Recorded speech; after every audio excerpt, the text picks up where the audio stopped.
I'm Brad Hutchings, and this is the Break It Down Show. I'm a big fan of the show, and I'm so happy for John and Pete coming up on 1,000 episodes. At an hour each, that's about 30 days of listening at 1.5x speed just to catch up. For those of you getting started, John is a drummer, and Pete is a veteran in a tent. They have guests. You can watch live on YouTube, Facebook, and GeoCities, or listen a few months later on 8-track tape. They have a team in Albonia transcribing each episode into unified Klingon. They put the multi in multimedia. Today, John and Pete have Arson and Rench from the hip-hop bluegrass ensemble Gangstagrass. Without giving away all the good parts, there are two things in this episode that really struck a chord with me. First, they've been at this for more than 10 years, mixing hip-hop and bluegrass. That's dedication.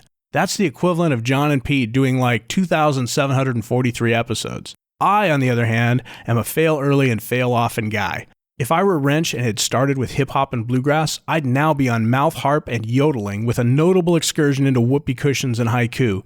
But we'd have the best equipment, and there would be no noise in our home studio recordings.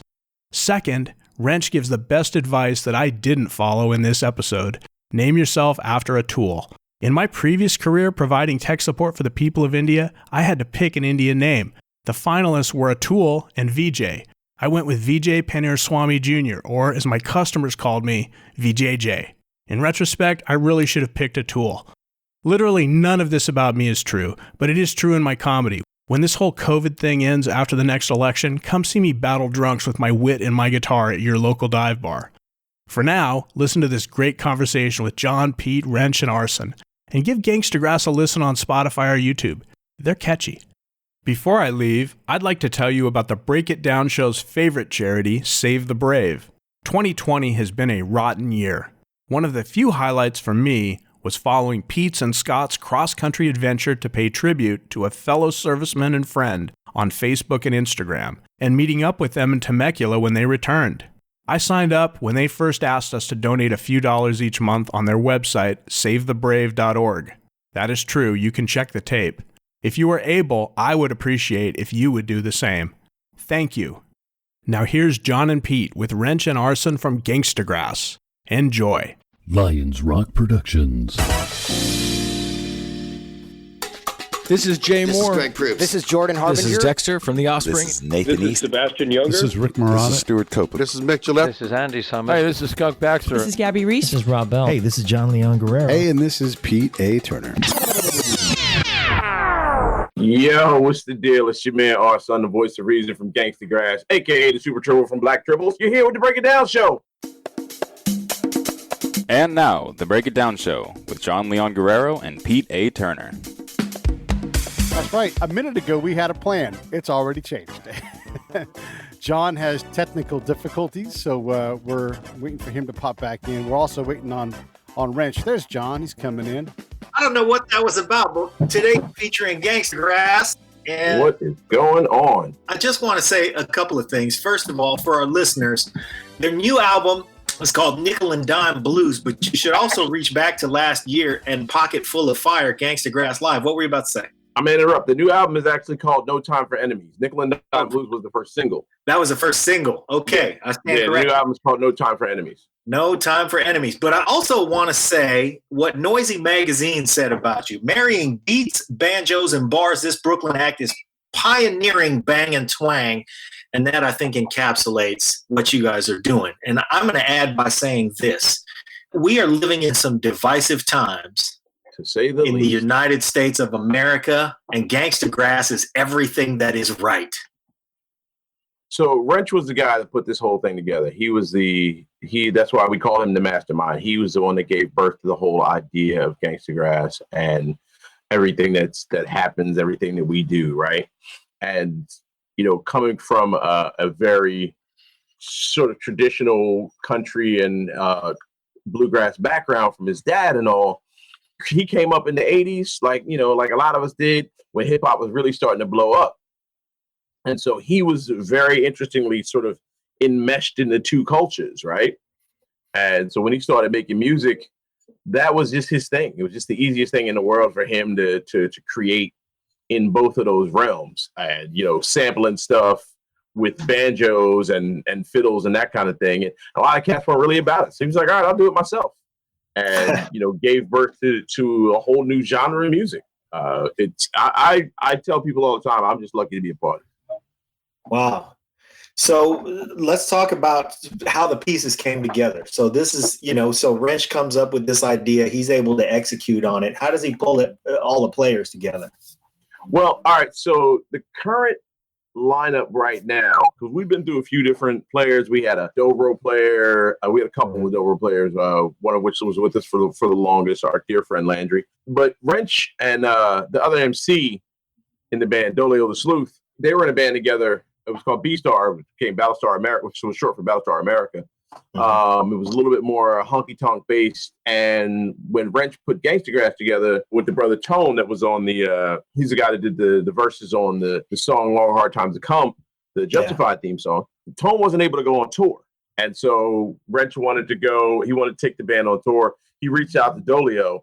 Now, Dolio and I, we've known each other for 20 years, and we met in a cypher up at Penn State University where I went to school. We were just out on the street rhyming together and was kind of impressed with each other's abilities and stayed cool all that time. So Rench reached out to Dolio. Dolio couldn't go, but then Dolio called me. He was like, yo, my man Rench is trying to do this thing. He put me and Rench together. We did a show. We met on a Wednesday night here in Philly. Shout out to Philadelphia, repping the Philadelphia all day, every day. We did a show that night on a Wednesday night, and then I got in a van with those guys with the band at the time and drove down to North Carolina that night. We did 3 shows that weekend, and just sort of, then it was sort of born as a traveling collective. And throughout the last 9, it'll be 10 years in April. About the last 10 years, we've gone through a few different collections of people, but we found a couple that really have become a part of the stable. Our banjo player, Dan Whitener, has been with us for about 6 years almost. It'll be 7 years this year. We found him on Craigslist. No lie, man. Okay. He reached out to, Rench had put an ad up on Craigslist, and Dan showed up and did his thing, man. He's amazing. He's a fantastic songwriter. He wrote Nickel and Dime Blues, his verses and the chorus on that. He wrote Never Go Home Again. That's one of his. And so he's been doing all this, had been doing all this kind of stuff for a while. He actually put out an EP a couple years back called Crossover. There's a song on there called We Are Gonna Be Okay that Spike Lee actually optioned for the movie Black Klansman. So it's it's on the soundtrack to Black Klansman. And so we've all been sort of doing our own thing, as well as creating this Gangstagrass movement, as it were. Our new guy, Brian Farrow, our fiddle player, he used to play with Don Flemons. Okay. And so we're coming from all different angles and all different areas. He's actually a bass player. His bass is disturbingly good. And but we had seen him play fiddle. We needed a new fiddle player, and he came on with us, did a couple shows, and just sort of meshed right into the group. I want to ask a couple of questions too. And first off, I want to say, man, thank you for doing this. Like John said, we talked about this several times. Like, we keep having the same conversation because it's such a cool thing you guys are doing. I really think bluegrass is, in some parts of the country, it's the people's music. Rap in some parts of the country is the people's music. So of course this all goes together. And then when you look at how it goes together and everything, why didn't someone think of this 25 years ago? It's just, it works so well. So one, thanks for doing this. And two, what took Rench so long? Hey, folks. Hey, Rench. What's happening? Hey. There he is. Yes. What's up? Great question. I think what takes us so long is just how deeply ingrained this impression people have is of them being so different, that they just don't make that mental connection, even though musicians have been cross-pollinating all the time. Everything from the Aerosmith Run DMC collaboration to all kinds of cross-pollinations that happen, but nobody says, oh yeah, actually everything can go together. It's all connected. We still maintain this idea that there's these silos of different genres. Yeah, we've been singing the praises, but I've been saving this little story for when you came on, Rench, so I didn't say it until now. But so when we come across new artists on this show, I'm a drummer, lifelong musician, and totally into a lot of bands that mold stuff together. You know, grew up, my dad was really into Santana. And so the big bands where there's a lot of collaboration from a lot of directions, you know, I love Ozo Motley, Nice. Yeah, stuff like that. sure. I was not familiar with you guys. So when we booked the show, I started listening and I was going, holy shit, how I'm the biggest fan of exactly what you guys are doing in the way that you're doing it. How have I been unfamiliar for this long? So I just first, before I ask the question, I'll say that whatever you guys are doing, I'm down 100%, and I'm gonna help you promote whatever you're doing, because, you know, like I said at the beginning of the show, we live in divisive times, and you guys are everything that is right. You guys are all about the collaboration, all about bringing your roots to the thing and making a stew that makes sense to everybody and that brings cultures together. And so, as you guys, you know, every band is challenged. But as soon as you bring in more people, you multiply the challenges. Yeah. How have you, and I know that collaborators have come and gone and that the band has evolved in terms of the players, but how do you hold it all together? Sometimes it's just a matter of just letting things happen, you know, getting the people in the room and then stepping back and letting it go. It just providing the framework a lot of times is enough. And trusting that it's not all going to blow up and go off the rails. Okay. Rench, how did you get to Brooklyn? I went to NYU, so I was in New York, and I moved to Brooklyn pretty quick, and decided I love Brooklyn. So I stayed in Brooklyn, and there's just any kind of music you want is here. Everything is going on, and a lot of people are surprised that there's country music in New York. But when you have 8 million people, like you name it, there's some people doing it. It's just more of a needle in the haystack thing because there's so much going on. But it was the perfect place to be able to go and connect to a country scene and a hip hop scene and everything in between, and start getting people to play together. Arson, how familiar were you with bluegrass before your relationship with Rench started? A little bit. My dad has always been kind of broad in his musical taste. So he was a big Charlie Daniels guy. He's a big Jim Croce fan, right? So it was like way on the outskirts, like the most sort of pop related sort of thing. But getting into it was easy because you had some of that same feel. You know what I mean? A lot of that storytelling stuff, a lot of the real is high level instrumentation. You know what I mean? It wasn't that difficult for me to get. My dad, for some reason, my mom and dad were both really big Dolly Parton fans. And so, you know, it was there anyway, you know, and my dad was also a big Kenny Rogers fan. So that whole like a lot of the storytelling aspects of it was already there for me anyway. It wasn't hard. It was nothing that I was like, oh no, I don't like that at all. It was really simple to sort of get involved in. I could see that. I could see Coat of Many Colors being a rap like that some dude sings, you know. I mean, it's the same. Sure. Again, it's the same kind of music, you know. I wanted to ask, when you are trying to put this together, right, and you're trying to sell this thing, people that get it. Cindy got it, right? She listened to it. She gets what you guys do. That helps. But people, they got to have babies. They got to have, you know, healthcare and all these things. And you've got this eclectic mix. How hard is it to find the elements for something that's never been made before? Like, how do you know when something is right? Yeah, you can play the fiddle. Yeah, you can play the dobro, but are you right for this band? And then are you going to be here in 3 years, or do you need to go get a job, you know, driving a backhoe or something? Well, yeah, I mean, especially now that there's no touring going on, you know, there is a question of how are we going to support ourselves? And that is something that is sort of constantly on the table in terms of finding revenue. We do have a subscription service now where we're giving people behind the scenes stuff, special access, and all kinds of goodies called the Barnstormers. So if they go to gangstagrass.com/barnstormers, they can sign up even for $4 a month to be a supporter, and they're going to get all kinds of cool downloads and stuff. So just being creative like that. Right now, I think the crew of 5 musicians that we have is really solid, and it's really a matter of us looking at you know, whatever comes up, just being in it together to try to find a way to make it through.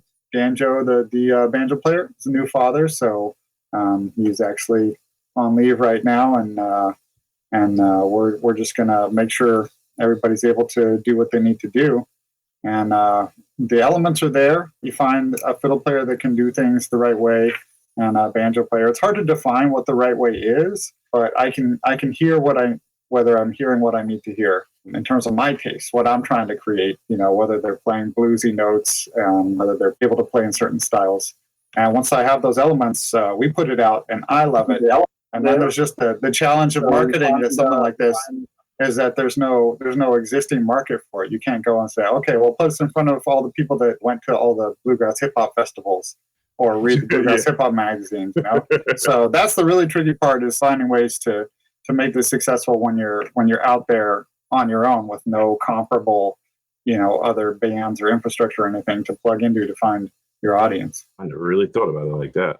Nice. You're something else. See, this is why I hang out with this dude, man. Every time I hear him talk, there's something new. Like, I hadn't even considered that. Being sort of the only ones doing it the way we do it. Yeah. It's like, where do you? It is a thing that we've encountered a lot. Like, where would you put us, right? Mm-hmm. And I've always said, put us wherever you want, but don't put anybody on after us. Never a good thing, man. Like, the only cat that ever really, really rocked it after us was like Willie Nelson's son. Lucas Nelson rocked it. Lucas Nelson. Yeah, he crushed it. He crushed it. But you're never going to get from us a just sort of, okay. Like, you put us in front of whoever you want, you're going to get the fire, regardless of who it is or where we're at. And to be fair, Lucas Nelson basically was born on the road. I mean, his dad would shove him out there with the mic and be like, "I'm going to take a break. Here's my boy." And then he would sing Red House or something like that. And you're like, that kid's 8. So that's what it takes. He's been out there forever. You guys are on a new band. You're 10 years into this thing. Yeah. How do you, it's like Reba McEntire when she finally made it as a new artist, 20 years into her career. Do you guys feel like that's kind of your trajectory, that you continue to break out and find new audiences and you're growing and growing, but still have a lot of growing to do? Until the point that, like, we hit something and suddenly everything explodes and we're super mega stars, the plan will be to just keep it moving along little by little, growing the fan base in hand-to-hand combat. To one side of the coin or another, whether you think we're slowly winning people over and just keep going, or we don't know when to quit. We haven't thrown in the towel. We're just like, okay, we're still here. This year was better than last year, and next year we bring in a little bit more. And so each round we kind of come back, make a few improvements in what we're able to do, what we know how to do, build more skills, build more fans. We were looking forward to a really amazing 2020 with the new album coming out. We had some amazing tours lined up, some incredible opportunities. And we still pulled a lot of what we could pull out of it in terms of getting the album out and getting it to #1 on the Bluegrass charts. So that's a new peg there that we've reached, and that kind of stuff. New videos that we're putting out that we're getting more views on than we've gotten before. So all in all, we see the numbers going up little by little each year. What has the pandemic done for your creative process? It's put it through the ringer. We were really set on having the new album be something that we recorded together in person and really played on that live energy of the fact that, we've been doing so many shows together. We can do this thing and bring a lot to it in terms of playing together in a room and playing off of each other. And we only got 3 songs recorded that way and then had to go into lockdown. So the challenge then was the idea of still trying to bring that energy and get everybody recording separately and then mix it together. And so Arson, you talk about the fact, he's a good example of somebody who didn't even have something to record on. I had nothing. I had this microphone. That was it. that was connected to nothing. I bought this microphone on the road last year from our people at Ear Trumpet Labs out in Portland, just because I love the sound on it. It moves around and does all this cool stuff. But I took it to one of the recording sessions, and when everything shut down, I was like, well, here I am with this microphone plugged into nothing. And then, next thing I know, stuff's coming in the mail, and the mic stand shows up, and, my input, John, and all this, and I got all these wires and stuff, and I spent several days trying to figure out how to record it was a nightmare. I had no idea what I was doing, but Dan got me through it. Rench got me through it. Couple of IT people got me through it, and we were able to really finish up the whole thing. As a matter of fact, I finished a lot of that. I finished some stuff on my solo album. Like all kinds of stuff got done just because we were shut down, and we were like, all right, we want to get this finished. Let's get it wrapped up. And the fellas came through for me big time because I was stuck. I was like, well, here I am. Yeah. But that's that had to happen because we were putting this album together.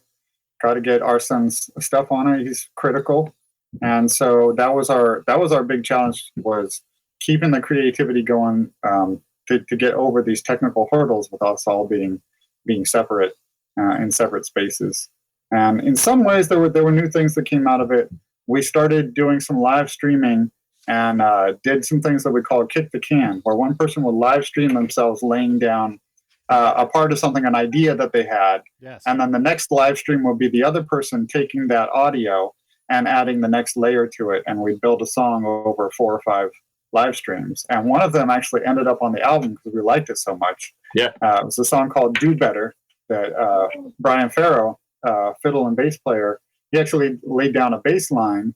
And then the next night, I think Dan was putting some banjo on that on the live stream. And then I put a beat to it and came up with a hook for the chorus. It just went on from there.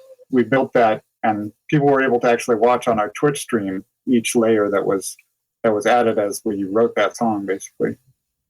Yeah, that's cool. I like the things that are way inside, and when your fans can get access to that kind of content, the building process, I think it gives them a little more. It gives you an opportunity to show the personality a little more.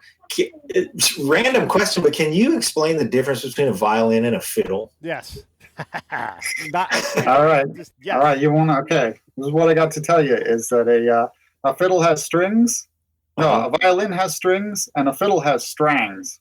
Okay. So other than that's pretty much it. You play something different on them, but the physical instrument is pretty much the same. So it's how you use the instrument. Yeah. That makes sense. Yeah. Yeah. Because I've never seen a fiddle at the opera. I've always seen that. Yeah. That's what you saw a fiddle there. You just didn't know it. You saw a fiddle. You just didn't see anybody fiddling. They were playing their violin. They wasn't. There's the difference. They wasn't fiddling. And then when you guys are doing this live form of creation, like these great lyrics, like you can't, like in the Nickel and Dime Blues, how you can't afford to have the blues, so you got no money. You know, who comes up with those great lines, and is that also iterative and collaborative? Well, we're blessed to have 5 great writers on this team right now, who all have, they have their solo projects where they're writing entire songs that are great. And Nickel and Dime Blues was one from Danjo that he basically put together and sent me a draft of it with all those lyrics and everything. And I said, boom, this is in. We're definitely going ahead with this. And that was just a matter of producing it from there, adding the beats, having the MCs make some verses. He wrote that, and he's written a lot of great stuff. He wrote a song from his own EP called "We Are Going to Be Okay" that Spike Lee used in the Black Klansman movie. Basically, we're all full of ideas and bring stuff to the table, and then it's just a matter of letting everybody else add their piece to it. Talk about your influences in Philly, growing up, coming up as an MC. So I wrote my first rap. I tell people this all the time. I wrote my first rap when I was 6 years old. I was on the school bus with my friend Quincy. This was 79. So he was Master Q. I was Disco G. And as a matter of fact, the first line of the song was, he was like, I am Master Q and I am Disco G and we're kicking it live as you can see. That's the first, that was the beginning of the joint. It was cool just coming up, like being born. My birthday is 2 weeks after, what they kind of consider the birthday of hip hop, after one of those parties up in the Bronx at Cedric and Cedar. So hip hop and I are about the same age, and so coming up in the midst of it and listening and growing with it, and becoming a part of it. My brother put me on to a lot of stuff when I was a kid, and then in high school I had a buddy named Craig that used to rap, and I used to rap with him. My man Craig, he went by Gray Boy, and then I went to Penn State. and I encountered all these there was this amazing collective of DJs and MCs from all over the place. My man Louis Logic really got me started rhyming. You know, he was like, you know, we would go to the radio station, just hang out and freestyle a little bit. He was like, man, you're pretty good. Like, you should do something with this. And so him and my man Shanti, who we're actually working with again right now, he put together the video for Freedom. We had a crew together. My man JJ Brown up there had a studio, and it was in his apartment 5G. So it was 5G studios. And, you know, we built some stuff up there. Me and my partner Ad Liberal put out an album in 2003. We had a crew called the Flight Brothers. And so it's been, you know, just a constant, been around a lot of very dope cats my whole life. And I'm blessed to have encountered some of just amazing dudes here in Philly. My man Reef the Lost Cause is one of my favorite MCs. Obviously Black Thought, the greatest of all time, just sort of existing in the same universe with that guy makes you want to stop writing completely and then pick up your pen and step your game up. And just hanging out with Dolio, like Dolio keeps me sharp. We'll be doing stuff and he'll write a verse and I'm like, all right, well, I gotta let me step this up a little bit. Let me change it, because he's so good and so smart, and so it helps me kind of, you know, we always say steel sharpens steel, man. And so that he just being in the same arena with a lot of these cats keeps me sharp and keeps me wanting to write and constantly create some new stuff and becoming a part of Gangstagrass, because I had stopped doing music for a while. You know, my daughter was born and I wasn't really doing a lot musically. I was still writing, and every now and again I would just, you know, get on stage at this bar I used to work at, but nothing major. And then when I went on tour that first weekend with Gangstagrass, it really did bring me back to life. I was like, I forgot how much I loved being on stage and doing this rhyme stuff. And so it's just a lot of all of that stuff. It just kind of kept me flowing and kept me going. All my stuff back here, all my comic book stuff, that's a constant source of inspiration. And, you know, my kids and just all that stuff together just keeps my pen going. I love this story. Rench, same to you. Tell us about how you got started. I've just been into music for a long time. I took violin lessons when I was little and did some fiddling and stuff.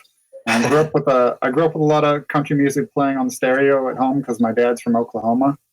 And he actually played me a lot of Graham Parsons stuff as well, Flying Burrito Brothers. I think that all like seeped in there.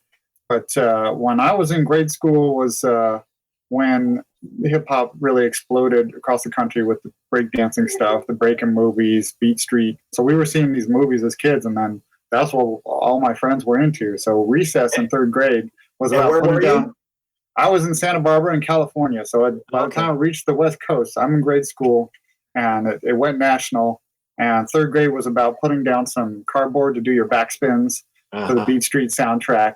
And then, you know, Run DMC kept it going, and the Beastie Boys. So I had Run DMC, Raising Hell on one side of the cassette, and Beastie Boys License to Ill on the other side of the cassette. You listen to one, flip it over, listen to the other, memorize Paul Revere. Because you knew when you got to school in the hallway, somebody would start rapping that. Yes. Here's a little story I got to tell, and you got to jump in and put something down. So that really seeped in there, and I got so into the sound of it was incredible. The samples, the loops, the beats, sounding so unique and taking things in new directions. So I became a producer and a beat maker, but I always had these urges to say, you know, this would sound cool with a pedal steel guitar or a fiddle on it. And I always wanted to mix things in like that. And eventually had to try it out on my own because nobody else was going for that. So, well, Santa Barbara is not exactly a mecca of bluegrass. So when did the bluegrass influence start? Well, that's just kind of tracing things back when you're really into stuff. Yeah. I grew up more into honky tonk from my dad's influence. So I listened to a lot of George Jones and Johnny Cash and Willie Nelson and that kind of stuff. You know, being really into music, one thing that I would do that I think a lot of musicians do is once you get into somebody, you say, okay, well, who were their influences? Like who inspired them to do this? And you look at, okay, well, they were listening to the Louvin brothers, or they were listening to Bill Monroe or something. And you'd start listening to those guys and go, oh yeah, I see that was coming from this. And this is really cool too. And so yeah, it was around after I was in college around 2000, I was tracing back a lot of roots like that and started listening to a lot of Ralph Stanley Brothers stuff, and just hearing how well it could fit in with beats and rhymes and stuff. Yeah. Rench, what was we learned what Arson's cool 80s 70s style rap name was. What was your MC DJ name? We all had one. So Rench goes way back. Started off with a W, but I dropped that just to make it more a recognizable name. Which I've always experimented with a lot of stuff. So I was listening to hip hop a lot, also listening to a lot of industrial music, and so mid to late 90s, like that was the in thing, man. Name yourself after a tool or a piece of industrial equipment or something. So, so Nine Inch Nails was cool, and Ministry, and a lot of stuff like that, listening to people that were experimenting with different sounds. Nice. So you never started out with like DJ Greasy, ground lift? No, no, unfortunately not. I just kind of, went with that. I was in a lot of bands, but once sort of picking a solo name, I just I kind of just take something and stick with it. And even when it's outdated, I'll just keep going with it. I like it. John, what was your crazy MC or DJ name? Well, hold on. Before we do that, I just want to say we just got a comment from the Wesinator. Mm-hmm. Hey, I love these guys. Let's work together. He's an audio engineer based in London. All right. Looks like Sonic Cuisine something. Yeah. Cool. Wes is anybody who works with Wes, legit. They never leave. They always stay with them. Yeah. Cool. I mean, if we gotta go back to the UK, why not? We're just waiting. We got our fingers crossed for going to the UK in the fall, and it would be great to link up. So you guys can put us in touch. Yeah. Done. Man, if you guys are going to the UK in the fall, I will too. Yeah. All right. I'm currently playing in a cover band. We do all British Invasion stuff from both British Invasions. And so we're waiting for an excuse to go back to London because our guitar player's from London. So we'll go back at the same time. Wes will host us for whatever debauchery we're into.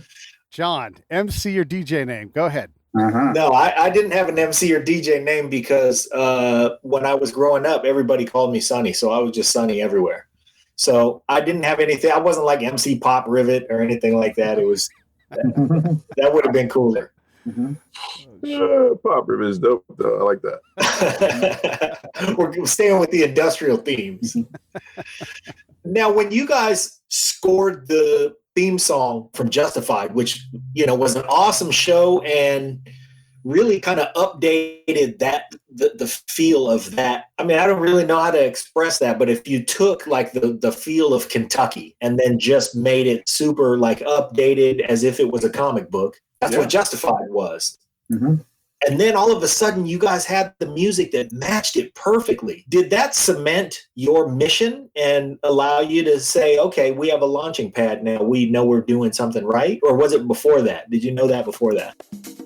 Hey, this is P.A. Turner from Lions Rock Productions. We create podcasts around here, and if you, your brand, or your company want to figure out how to do a podcast, just talk to me. I'll give you the advice on the right gear, the best plan, and show you how to take a podcast that makes sense for you, that's sustainable, that's scalable, and fun. Hit me up at pete@breakitdownshow.com. Let me help. I want to hear about it. Did that cement your mission and allow you to say, okay, we have a launching pad now, we know we're doing something right? Or was it before that? Did you know that before that? Well, it was already in motion because the initial Gangstagrass thing that I put up for free download had taken off so well, just getting hundreds of thousands of downloads, getting blogged about on a bunch of places to where it was getting so much attention that I knew, okay, this is something I should go with this because people are really responding to this. So I was in the process already of thinking, okay, I'm getting more musicians involved in this so we can turn it into more of a band and stuff. When I got the call from the FX network saying, we're looking for the guy that made this Gangstagrass stuff. We want to use it for a commercial for this show. And I said, cool, let's license it for you and do it. And they put a track that I'd done into this commercial for Justified. And one of the producers of the show saw the commercial. They said, that's what we need for the theme song. So I got another call out of the blue saying, do a new one for us that's like that. And so it was great. And it just fit into where I knew, it definitely was time to roll this out and take it as far as it can go.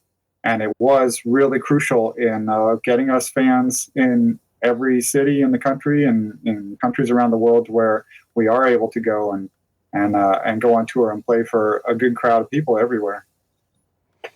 I'd love to see you guys at places like Glastonbury or any of these really, really big places. Yeah. Because you cross over, you're right. Like I don't know what the biggest bluegrass festival is, but you guys need an even more diverse group, I would say. We're good. Well, yeah, we'll be getting in there, man. We're gonna keep invading every space we can. We played some big bluegrass festivals like Gray Fox upstate here, and it's been amazingly fun. The UK plan in September is to be at the Long Road Festival, which is kind of one of the big Americana style festivals there. So we're going to be on some very cool stages. The international tours have been amazing. We played a festival in Germany for just an amazingly big crowd of people that went wild.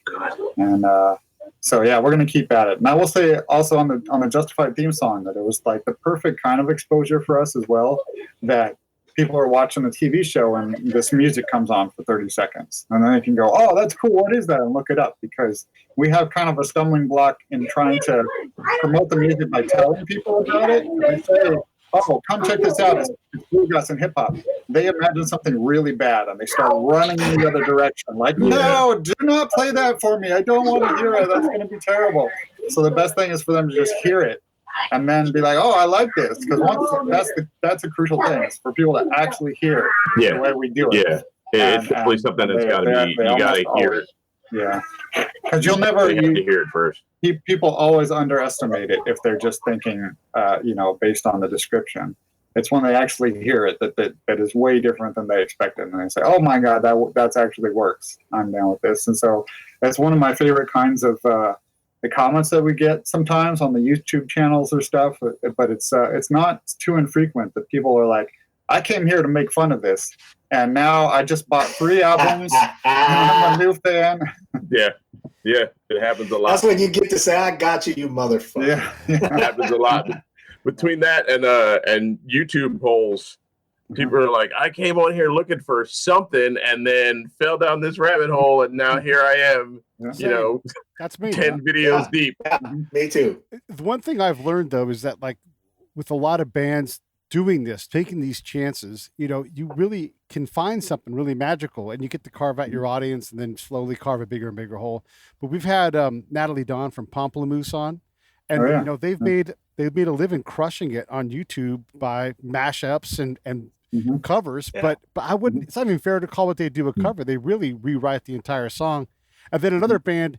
And again, you can laugh at it, but when you hear it, you have to love what they do. I love Metalachi. John and I sat in a Hollywood parking lot late at night, stoned out of his mind. And they're just like, what are we doing? Listening to song after song after song. Like when they do Hot for Teacher, if you're at that show, you're going to love it. Like there's no way around it. I can totally see. And I saw when I watched your videos, why you guys are so great live.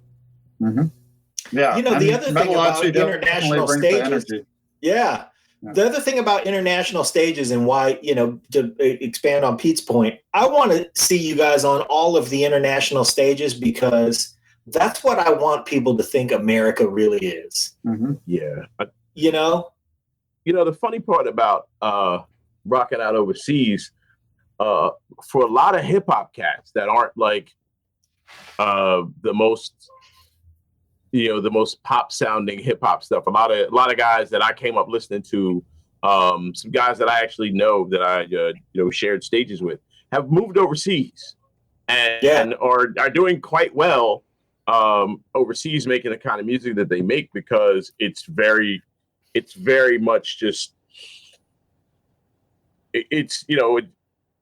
they're so into it, and the people over there are like, it's different, it's dope, it's whatever, and they really stay involved with it. And so when we go overseas, those people, a lot of those people are, are already fans of like a lot of random stuff that have been about for years, and they're like, oh no, okay, I dig that, so I dig that kind of sound, and so it sticks with them. And so that's the few times we've gone to the UK and over to Europe, we had such a great time, and the people just reacted. It was very much like, oh, this is different. This is fun.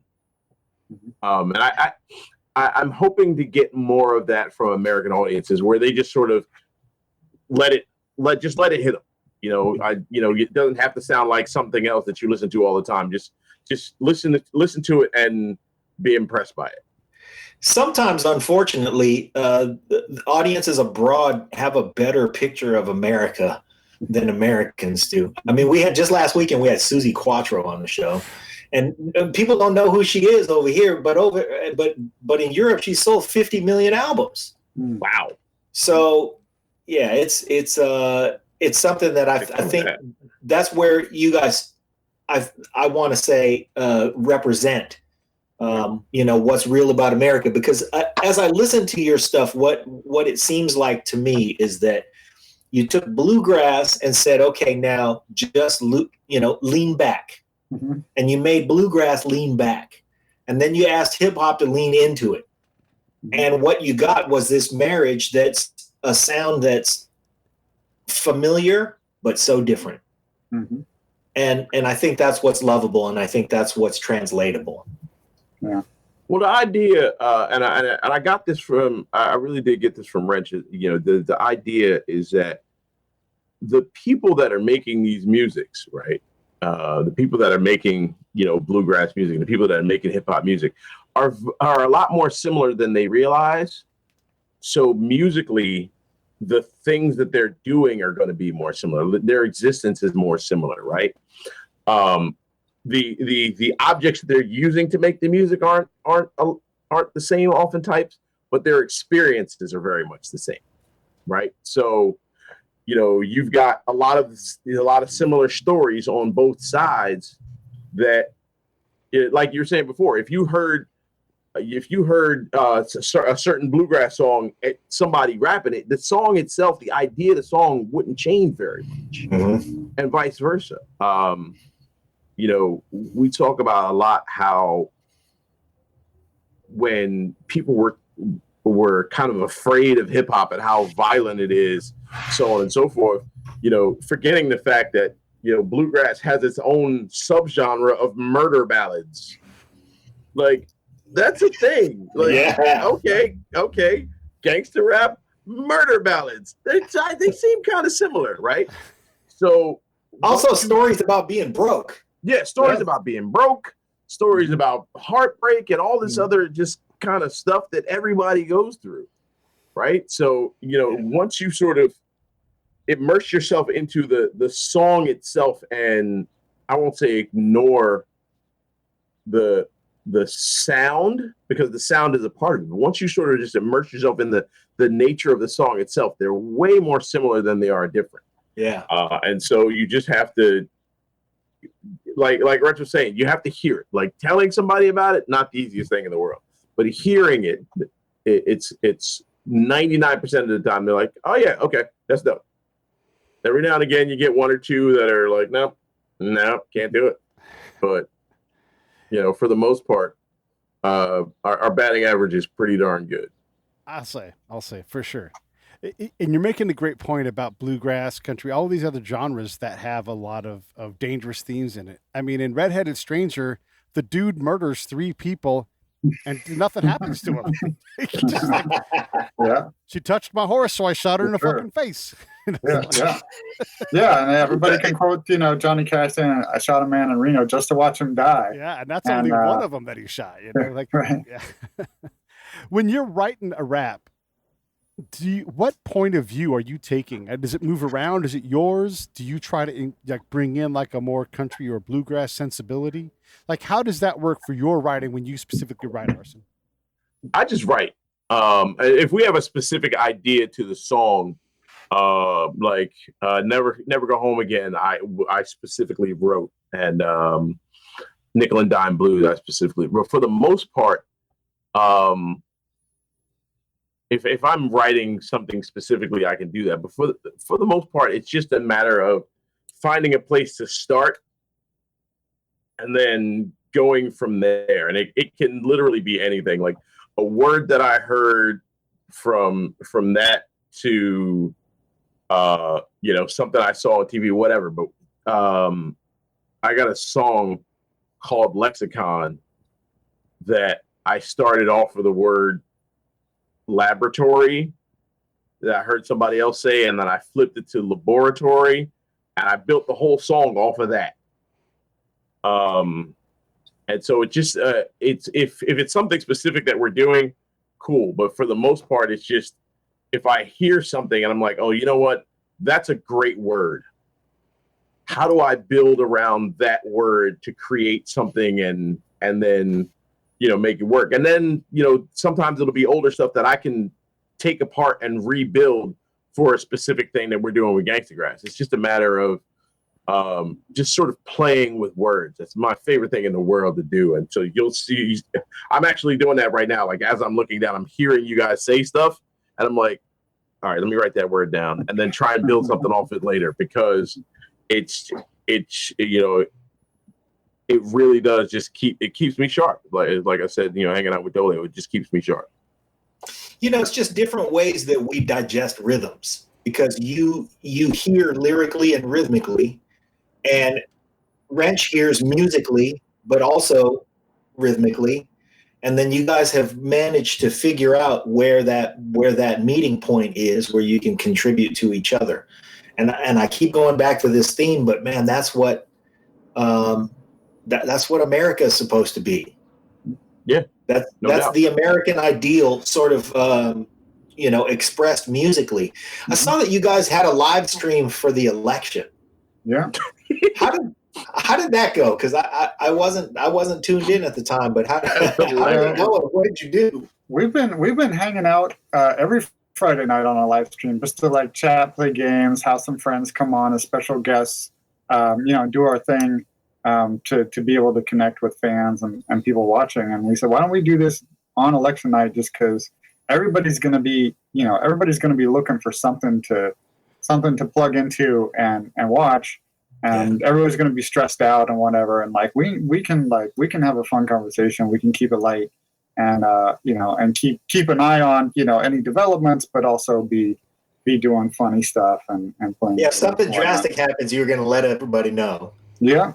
But in the meantime, you can hang out.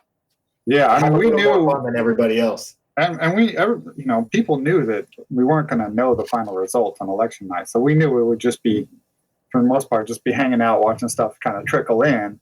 And, but it's just kind of election night was election night.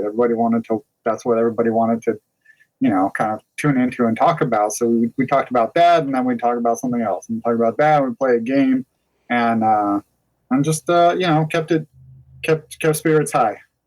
Okay. When you say you played a game, mm-hmm. What?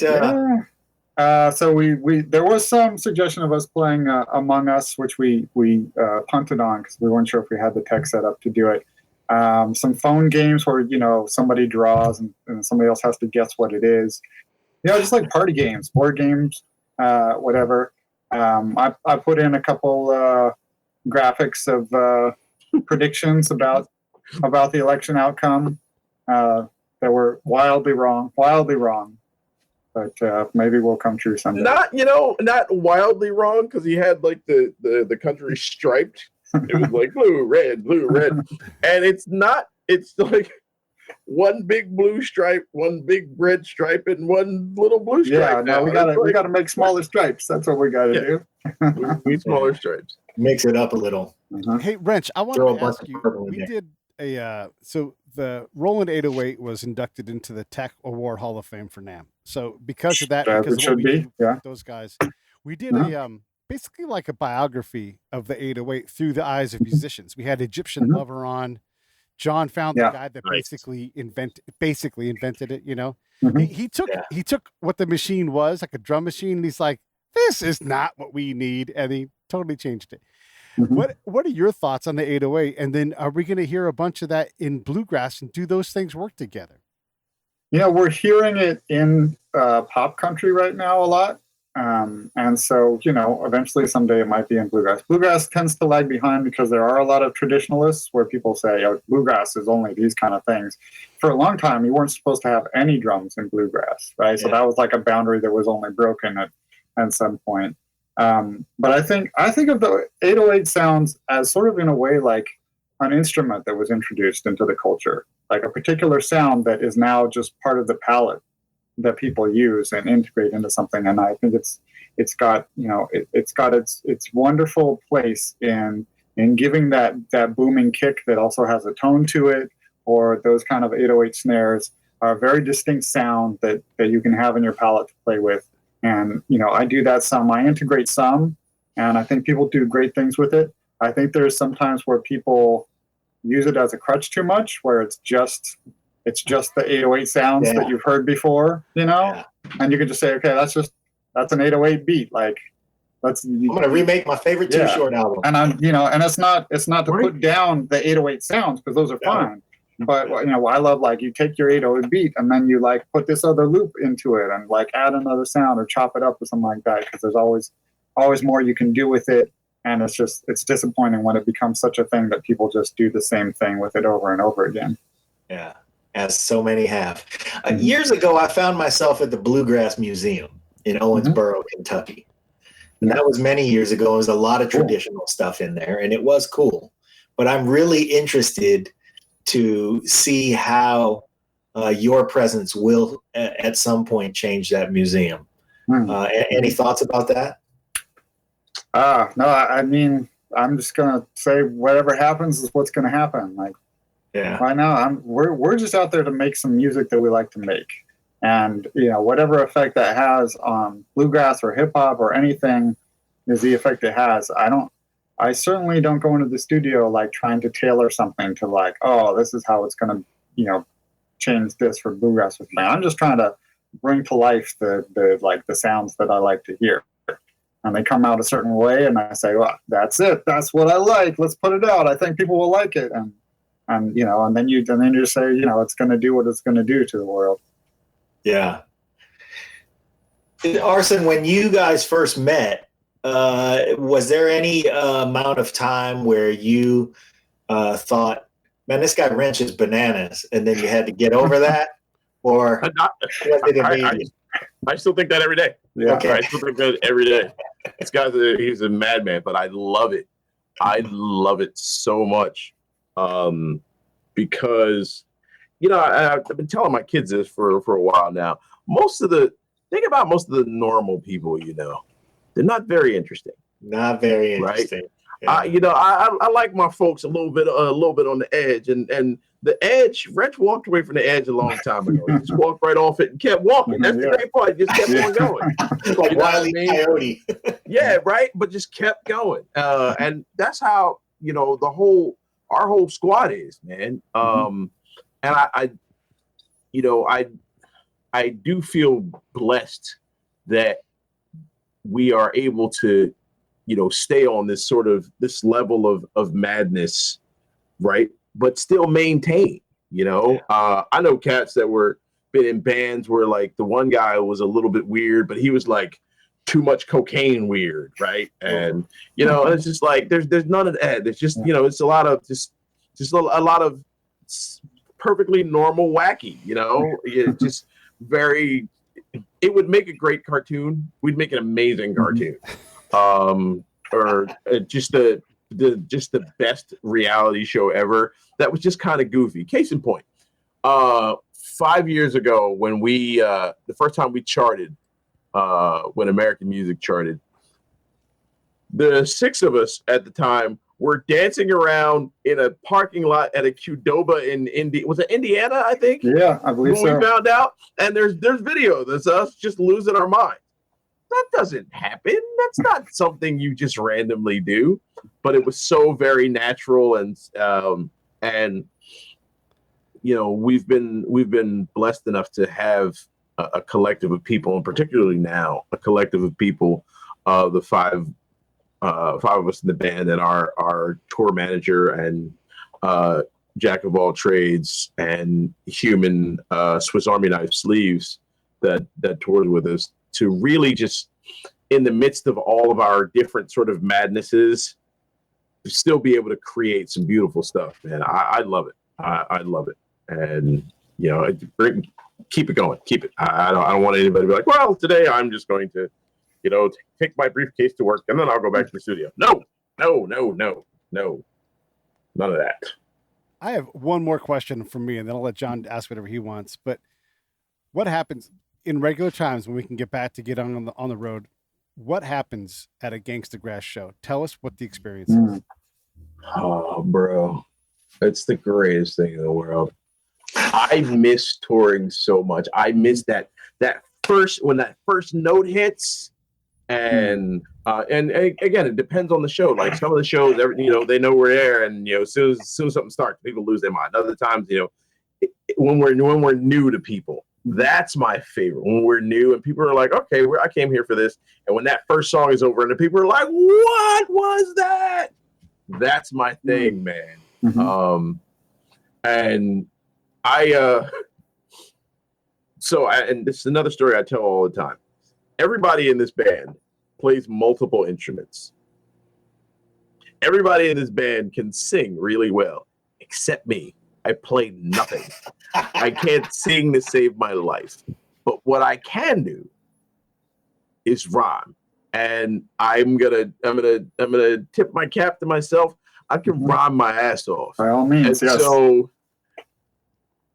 I miss freestyling for people. I miss just, you know, somebody catching. I miss the reaction when somebody catches the fact that I'm talking about them in a verse.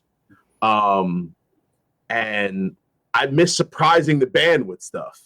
You know, I every now and again I'll catch these guys with some stuff and they're like, "What are you talking about?" I miss all of that. It's such the energy of touring and performing is so. It like not being able to tour is one thing, but then being like trapped at home is a whole other. So now my energy levels are kind of off. So that first show is just gonna be.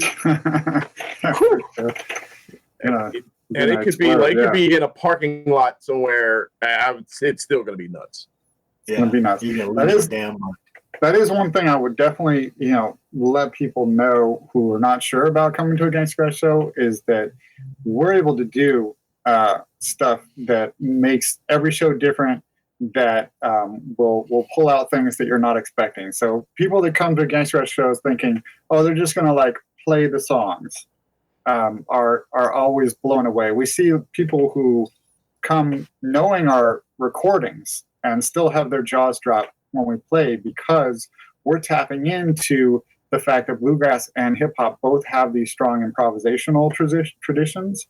Where in bluegrass you'd have people sitting around and they could name a traditional tune or chord progression and pass around solos, and it's called a pick.